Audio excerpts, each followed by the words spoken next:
ఇక్కడ మన్మధుడి యొక్క పూల బాణాల యొక్క ప్రయోగం జరగడం ద్వారా ఈ జరిగినటువంటి విషయం ఏమిటంటే శివుడికి ధ్యాన స్థితి అనేటువంటిది నిర్విరామంగా ఉండడం పోయింది.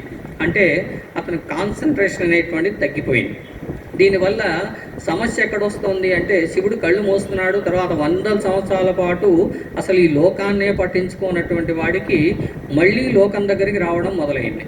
అదే సమయంలోనే పార్వతీదేవి శివుడిని గురించి భీకరమైనటువంటి తపస్సు చేయడం ప్రారంభించింది. ఆ తపస్సు ఎంత గొప్పనైనటువంటిది అంటే పరమశివుడికి అసలు ధ్యానమే కుదరట్లేదు ఆ వల్ల. ఎందుకంటే అతను కళ్ళు మూసాడు, తన కోసం ఎవరో తపస్సు చేస్తున్న విషయం తెలుస్తోంది, అంతేగాని తన తపస్సు కుదరట్లేదు. అంత భీకరమైనటువంటి తపస్సు. ఎటువంటి తపస్సు చేసిందట ఆ పార్వతీదేవి అంటే చాలా అత్యుత్తమంగా వర్ణించారు కాళిదాసు గారు తన యొక్క కుమార సంభవంలో. ఆమె వర్షాకాలంలో వర్షపు చినుకులు పడుతూ ఉన్నప్పటికీ కూడా తన యొక్క తలపై నుండి జారినటువంటి బిందువులు అలా వెళ్తూ కింది వరకు వెళ్ళినప్పటికీ కూడా ఏమాత్రం చలించకుండా, అంటే వర్షపు బిందువులు పడుతున్నాయి అనేటువంటి భ్రాంతి కూడా లేకుండా ఆమె తీవ్రమైన తపస్సు చేసిందట. ఇది వర్షాకాలంలో. అదే ఎండాకాలంలోకి వచ్చేసరికి ఏం చేసిందట, ఎండాకాలంలో, అది కూడా చలికాలంలో కాదు, ఎండాకాలంలో ఏం చేసిందట, పంచాగ్ని మధ్యలో ఆమె తపస్సు చేసిందట. పంచాగ్నుల మధ్య అంటే ఏమిటి అంటే చుట్టూ 4 వైపులా కూడా అగ్నిని వెలిగించుకొని మిట్ట మధ్యాహ్నం పూట సూర్యుడు 5వ అగ్నిగా ఉండగా, అవి పంచాగ్నులు. ఈ 5 అగ్నులు ఏవైతే ఉన్నాయో వాటి చూస్తూ సూర్యుడిని ప్రత్యక్షంగా కంటితో చూస్తూ ఉండరు, రెప్ప వేయకుండా చూస్తూ ఉండి సూర్యుని చూస్తూ శివుణ్ణి ధ్యానించడం. ఇది అంత కఠినమైనటువంటి విషయం, అది కూడా ఒంటి కాలితో. ఈ విధమైనటువంటి పంచాగ్ని మధ్యలో ఉండి చాలా ఘోరమైనటువంటి తపస్సు చేయడం ప్రారంభించింది. దీని తర్వాత పూర్తిగా చలికాలంలో ఆమె కంఠం వరకు కూడా నీళ్ళలో మునిగి, ఆ పూర్తిగా కంఠం వరకు నీళ్ళలో మునిగి అంత చల్లగా ఉన్నటువంటి నీళ్లలో ఏమాత్రం తొట్టుపాటు లేకుండా తడబడకుండా ఆమె ధ్యానాన్ని కొనసాగించింది, తపస్సును కొనసాగించింది. ఇంత తీవ్రమైనటువంటి తపస్సు చేస్తున్నది ఎవరా అని చెప్పేసి శివుడు తన యొక్క మనోనేత్రంతో దివ్య దృష్టితో ఒక్కసారి పార్వతీదేవిని చూశాడు. మొట్టమొదటిసారి పార్వతీదేవిని ప్రత్యక్షమైనటువంటి కళ్ళతో చూడలేదు ఆయన, దివ్య దృష్టితోనే చూశాడు. చూసేసరికి ఏమైంది అంటే ఆ పార్వతీదేవి ముందు జన్మలో ఉన్నటువంటి దాక్షాయిణి అనేటువంటి విషయం ఆయనకు అర్థమైంది. వెంటనే ఆమె మీద అనురాగం, ప్రేమ, వాత్సల్యం అన్ని రకాలైనటువంటివి వచ్చేసాయి. సరే, వెంటనే ఆమె దగ్గరికి వెళ్ళాలి అనేటువంటి నిశ్చయుడు అయిపోయాడు. ఆయన పూర్తిగా ధ్యానం నుంచి బయటికి వచ్చేసాడు. వెంటనే ఆమె దగ్గరికి వెళ్ళి ఒక్కసారి ఆమె ప్రేమ తీవ్రత ఎంత అనేది ఒకసారి పరీక్షిద్దాం అనుకొని ఒక వటువుగా వెళ్ళాడు. వటువుగా అంటే ఒక బ్రహ్మచారి వేషంలో శివుడు వెళ్ళాడు. ఒక బ్రాహ్మణ వటువుగా ఆమె దగ్గరికి వెళ్ళాడు. ఆమెతో పాటుగా జయ, విజయ అనేటువంటి ఆమె చెలికత్తెలు కూడా ఆమె యొక్క అవసరాలన్నీ చూసుకుంటూ ఒక కుటీరాన్ని నిర్మించుకొని దాని పేరు గౌరీ శిఖరం అని తర్వాత పేరు వచ్చింది. ఎందుకు అంటే ఇక్కడ కూడా గౌరీ అనేటువంటి పేరు కూడా పార్వతీదేవికి వచ్చిన కారణం ఏమిటంటే గౌరవర్ణంలో ఉండేది కాబట్టి గౌరీదేవి. గౌరవం అంటే తెలుపు, బాగా తెల్లగా ఉండేటువంటి వర్ణంతో ఉండేటువంటి కాబట్టి గౌరవర్ణంలో ఉండేది పార్వతీదేవి అని. ఆ గౌరీ శిఖరం అనే పేరు కూడా తర్వాత హిమాలయాల్లో ఉన్నటువంటి ఒక శిఖరం పేరు. అక్కడ ఆమె తపస్సు చేస్తోంది, కుటీరాన్ని నిర్మించుకొని. ఈ పరిచారికలు, ఆమె చెలికత్తెలు ఆమెకు సహాయంగా ఉంటున్నారు. ఆ సమయంలో శివుడు ఆ యొక్క గౌరీ శిఖరానికి వెళ్ళాడు, అంటే పార్వతీదేవి తపస్సు చేస్తున్నటువంటి ప్రాంతానికి వెళ్ళాడు. వెళ్ళి ఆమె దగ్గరికి వెళ్ళిన తర్వాత ఏదో కారణం ఉండాలిగా, ఊరికే వెళ్తే అలా అవుతుంది. అందువల్ల మరి వెంటనే అక్కడ ఉన్న వాళ్ళు గట్టిగా కుటీరం బయట నుంచి గట్టిగా దప్పిగ్గా ఉంది అని చెప్పేసి అడిగాడు, దాహంగా ఉంది అని. దాంతో లోపల నుంచి పార్వతీదేవి బయటకు వచ్చిన తర్వాత అతనికి కావాల్సినటువంటి జలం ఇచ్చింది. ఆ నీళ్ళని తాగిన తర్వాత, అమ్మాయి చూడడానికి నువ్వు చాలా అందంగా ఉన్నావు, ఎందుకంటే పార్వతీదేవి చాలా అందగత్య అని చెప్పి కూడా అందులో వర్ణన ఉంటుంది. ఇంత అందంగా ఉన్నావు, ఇటువంటి ప్రదేశంలో నువ్వు ఒక్కదానివే ఉండాల్సినటువంటి అవసరమే ఉంది, నువ్వు ఏ కారణం మీద ఇక్కడికి వచ్చావు ఏమిటి నాకు తెలుసుకోవాలంది చెప్పు అని చెప్పేసి శివుడు భిక్షు రూపంలో ఉన్నటువంటి, పరమాచార రూపంలో ఉన్నటువంటి శివుడు ప్రశ్నించాడు. దాంతో ఆ పక్క ఉన్నటువంటి చెలికత్తెలు పార్వతీదేవి తపస్సు గల కారణం చెప్పారు. ఎందుకంటే పరమశివుణ్ణి భర్తగా పొందటానికి ఈమె ఈ రకంగా తపస్సు చేస్తోంది అని చెప్పారు. దాంతో శివుడు విరగబడి నవ్వాడు. గట్టిగా పక్కున నవ్వి, ఏమిటి శివుడి గురించి నువ్వు తపస్సు చేస్తున్నావా? శివుడు నాకు తెలుసు అన్నాడు. మరి శివుడు తెలియకుండా ఎవరు తెలుస్తారు? మనకు మనం తెలుస్తాం కాబట్టి శివుడు ఏమన్నాడు? శివుడి గురించి నాకు తెలుసు, అతడి గురించి నువ్వు తపస్సు చేయడం ఏంటి? ఎప్పుడైనా శివుడు నువ్వు ప్రత్యక్షంగా చూసావా అని అడిగాడు. ప్రత్యక్షంగా ఎందుకు చూడలేదు, అతను సబర్యలు కూడా చేస్తూ చాలా కాలం పాటు ఉన్నాను అని. చూసావా? ఎప్పుడు బూడిద రాసుకొని ఉంటాడు. ఆ బూడిద ఎక్కడదో తెలుసా నీకు? శ్మశానంలో ఉన్నటువంటి శవాల యొక్క బూడిద. ఆ బూడిద రాసుకొని అంత అందవికారంగా ఉండేటువంటి వాడు.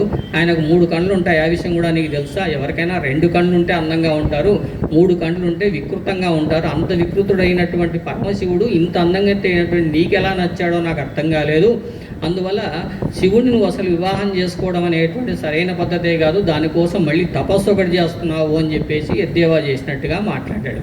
దాంతో పార్వతీదేవికి ఎక్కలేని కోపం వచ్చింది.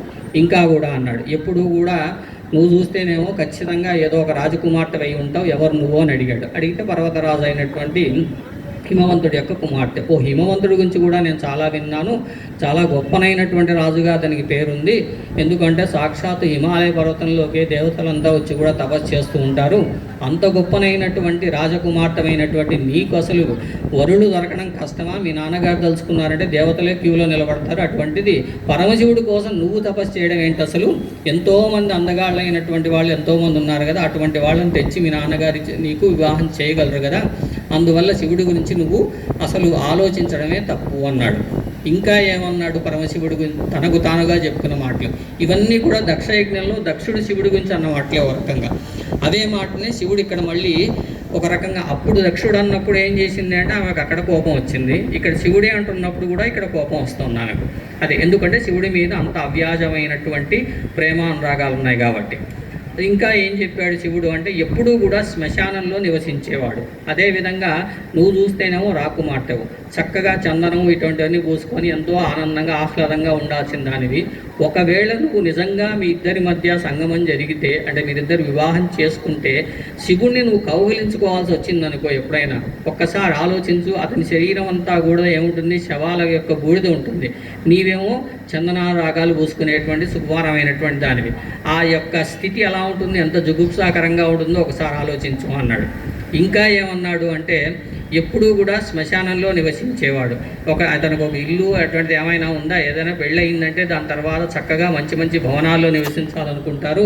నువ్వు చిన్నప్పటి నుంచి కూడా మీ నాన్నగారి యొక్క సుందరమైనటువంటి భవనాల్లో హంసతూలికా తల్పాల్లో నువ్వు పెరిగుంటావు. అటువంటిది శివుణ్ణి వివాహం చేసుకున్నావు అంటే మీ కాపురం ఎక్కడుంటుందంటే శ్మశానంలోనే ఉంటుంది అని చెప్పేసి ఎద్దేవా చేశాడు. ఇంకా ఏమన్నాడు? ఎప్పుడూ కూడా పాములు మెళ్ళో వేసుకొని ధరించేటువంటి వాడు, అదేవిధంగా రక్తమోడుతూ ఉన్నటువంటి జింక చర్మాన్ని పులి చర్మాన్ని ధరించేటువంటి వాడు. నీకు మంచి దుస్తులైనా కూడా కనీసం ఏమైనా కొనిస్తాడా అంటే అది కూడా లేదు. ఇంతవరకు కూడా మీ నాన్నగారి దగ్గర నువ్వు పట్టు పీతాంబరాలన్నీ కూడా ధరించి ఉంటావు. కానీ ఇప్పుడు శివుని వివాహం చేసుకున్నావు అంటే రేపొద్దున నీకు కూడా ఏదో ఒక జంతు చర్మం తప్ప వేరే గతి ఉండదు అన్నాడు. ఈ విధంగా పరమశివుడు తనను గురించి తను చెప్తూ ఉండగా పార్వతీదేవికి ఎక్కడ లేనటువంటి కోపం వచ్చింది.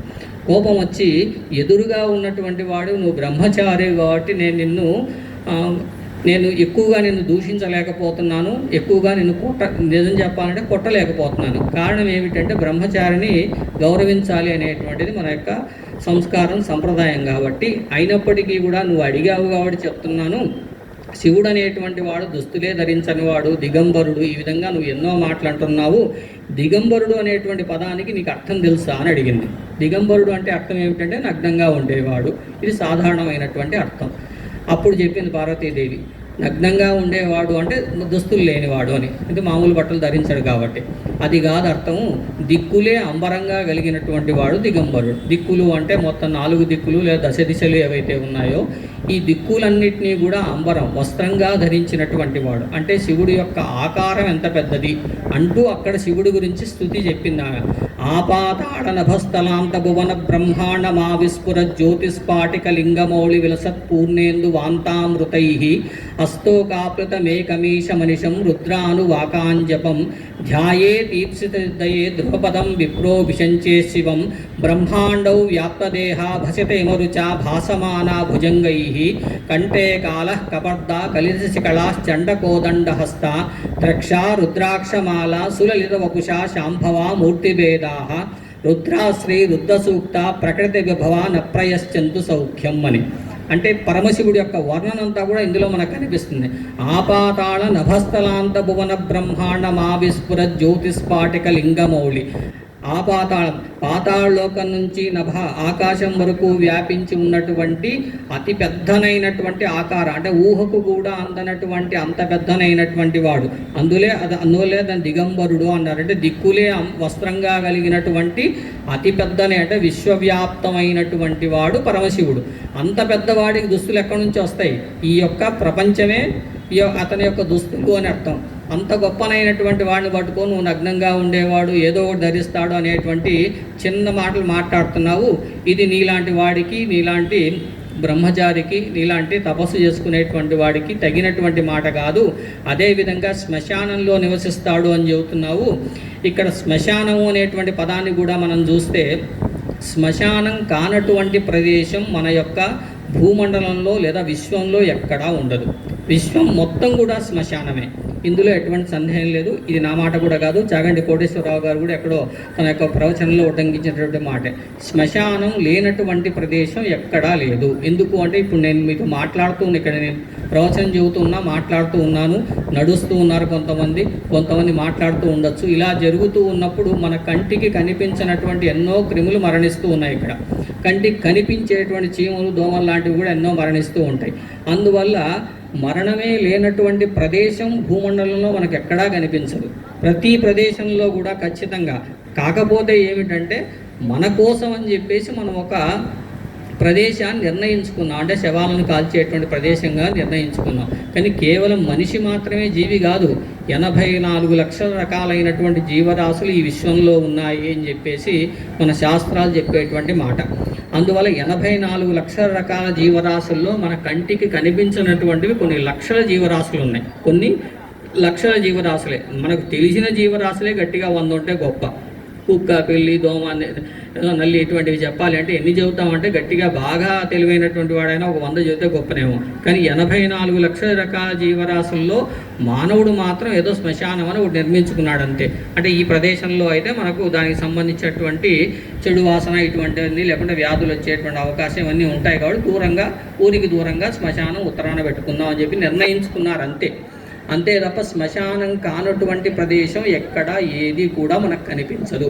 అందువల్ల శ్మశానవాసి శివుడు అంటే అర్థం ఏమిటి అంటే లోకం మొత్తం ఉండేటువంటి వాడు, అంటే సర్వవ్యాప్యాను, అంతటా వ్యాపించి ఉన్నటువంటి వాడు.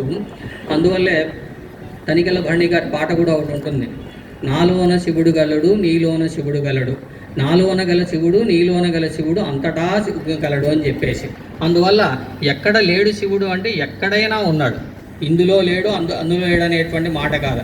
భగవంతుడు యొక్క అవతారమే సర్వవ్యాపి భగవంతుడు అని చెబుతారు. అందువల్ల మీరు భగవంతుడిని స్తుతించేటప్పుడు అది శివుడు కానీ విష్ణువు కానీ లేదా రాముడు కానీ ఎవరిని స్తుతించినా కూడా స్తుతించేటప్పుడు మన భగవంతుడి యొక్క నామాల్లో అష్టోత్తరమో శతసహస్రమో చేస్తూ ఉంటారు. అక్కడ మనం ఎప్పుడైనా గమనిస్తే ఉన్నది అతడే, లేనివాడు అతడే అని చెబుతారు.